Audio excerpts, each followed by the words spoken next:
Domingo, 23 de outubro. Meu querido irmão, minha querida irmã, estamos entrando na sua vida e muito gostaríamos de entrar no seu coração para aí semear a palavra de Deus, que é sempre a grande orientação para a nossa vida. Nesse 30º domingo do tempo comum, a liturgia nos apresenta o Evangelho de São Lucas, capítulo 18, versículos de 9 a 14. Naquele tempo, Jesus contou essa parábola para alguns que confiavam na sua própria justiça e desprezavam os outros. 2 homens subiram ao templo para rezar. Um era fariseu, o outro cobrador de impostos. O fariseu, de pé, rezava assim em seu íntimo: Ó Deus, eu te agradeço, porque não sou como os outros homens, ladrões, desonestos, adúlteros, nem como este cobrador de impostos. Eu jejuo 2 vezes por semana e dou o dízimo de toda a minha renda. O cobrador de impostos, porém, ficou à distância e nem se atrevia a levantar os olhos para o céu, mas batia no peito dizendo: Meu Deus, tem piedade de mim, que sou pecador. Eu vos digo, este último voltou para casa justificado, o outro não. Pois quem se eleva será humilhado, e quem se humilha será exaltado. Meu querido irmão, minha querida irmã, o Evangelho desse domingo nos apresenta mais uma daquelas parábolas de Jesus que chocam a opinião do ouvinte. Coloca em contraste 2 atitudes opostas, levando o ouvinte a compará-las e a deduzir qual seria a atitude correta. Mas revela também algo importante das atitudes de Deus com relação a nós. No templo estão 2 homens. O fariseu, que agradecia a Deus por ter um comportamento que ele julga coerente, e o cobrador de impostos, que confessava a sua fragilidade e pedia perdão pelo seu comportamento que ele reconhecia incorreto. Um agradece e outro pede perdão. Tomadas separadamente, as 2 atitudes são louváveis. Tanto quem agradece por ser bom, quanto quem pede perdão por ser pecador, está fazendo uma coisa louvável, positiva. O ideal é que todos pudessem dizer: estou fazendo o que é certo e bom, dando o melhor de mim. O que a parábola então quer ensinar? O texto começa colocando uma situação muito concreta, que pode acontecer com qualquer um de nós: o sentir-se melhor do que os outros. O fariseu é criticado na parábola não por agradecer a Deus e reconhecer que seu bom comportamento é uma graça de Deus, mas sim pelo seu comportamento em relação aos outros. Ele está convencido de ser justo, isto é, de cumprir a vontade de Deus. Está certo de que pode ficar de pé diante do Senhor, mas está convencido também de que ele é melhor do que o resto dos homens, os quais ele considera ladrões, injustos e adúlteros, e por isso os despreza. Além disso, está convencido de que é superior a esse cobrador de impostos, fazendo julgamento a seu respeito e colocando-o entre aquelas categorias de pessoas ruins que ele acabou de listar. O cobrador de impostos mantinha-se à distância. Pode ser a distância do fariseu, pois o cobrador de impostos sabia que essas pessoas não gostam de ficar perto de gente impura, para não contaminar-se. Mas também pode ser a distância do santuário, ambiente mais sagrado, onde só os puros podem aproximar.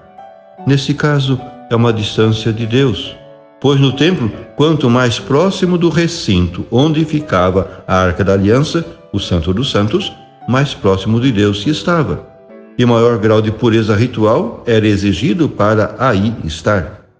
Ele nem sequer ousava olhar para o céu. Essa sua atitude expressava humildade e reconhecimento da própria pequenez. Olhar por cima e nariz empinado sempre exprimem orgulho, convencimento e prepotência. A postura de cada um na oração também ilustra 2 atitudes que, contrapostas uma à outra, revelam a concepção de Deus que se tem. O fariseu está de pé e agradece. Sua oração mais longa elenca as más obras dos outros e as suas próprias boas obras. Supõe-se que esteja posicionado mais à frente do que o outro no templo. Ele atribui a Deus o fato de não ser como o resto dos homens, acreditando que esse é um privilégio de Deus, um privilégio que Deus lhe deu ao fazê-lo assim. O fariseu tem, portanto, uma concepção de Deus como alguém que privilegia a alguns enquanto deixa perder o resto. O fariseu se sente membro da comunidade dos poucos justos, dos que se salvarão. A postura do cobrador de impostos revela uma concepção da pequenez do ser humano frente ao Altíssimo. Revela também um certo receio de olhar Deus cara a cara. O cobrador de impostos reconhece a soberania de Deus e não se sente digno de confrontar-se com o Todo-Poderoso, porque sabe de sua própria pequenez, reconhece o seu lugar.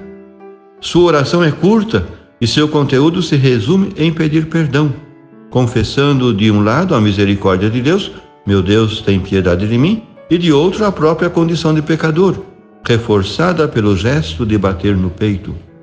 Esse é um gesto que expressa arrependimento e confissão das próprias culpas. Comparando as duas orações, vemos que o fariseu não pediu nada.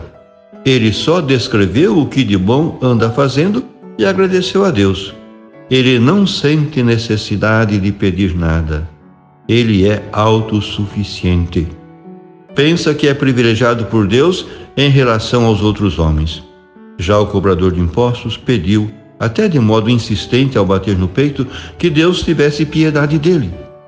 Ao mesmo tempo que reconhecia a sua necessidade, ele proclama sua fé na possibilidade de Deus de conceder o que precisava. Manifesta, portanto, sua fé no Deus que atende à súplica do humilde. Por fim, o cobrador de impostos não se comparou ao fariseu, nem emitiu sequer um desejo de ser como ele, gente boa. Ele não estava ali para se comparar a este ou aquele. A conclusão da parábola é ainda mais marcante e esclarecedora, porque é desconcertante. Desconcertante. O cobrador de impostos voltou para casa justificado. O fariseu não. Aqui houve uma ação direta de Deus. É Ele quem justifica. É Deus que tem o discernimento para declarar que alguém está justificado. No caso do cobrador de impostos, que era pecador, Jesus afirma que Deus o justificou, dizendo com isso que Deus perdoou seu pecado. Portanto, atendeu seu pedido de perdão. Pode-se concluir também que a oração do cobrador de impostos agradou a Deus e a do fariseu não, apesar de todas as boas prerrogativas que acompanhavam o fariseu. Os critérios de Deus são diferentes dos nossos critérios. Talvez o fariseu teria sido também justificado se apenas ele não fosse tão convencido, tão arrogante, e se não se metesse a julgar os demais. É essa atitude que se deseja obter na comunidade, um pouquinho de humildade, abaixando a crista. Por fim, rezemos. Deus eterno e todo-poderoso, aumentai em nós a fé, a esperança e a caridade, e dai-nos a amar o que ordenais, para conseguirmos o que prometeis. Por Cristo nosso Senhor. Amém. E a você, meu querido irmão, minha querida irmã, que me acompanhou nesse encontro com a Palavra de Deus, desça sobre ti a bênção de Deus Todo-Poderoso, Pai e Filho e Espírito Santo. Amém.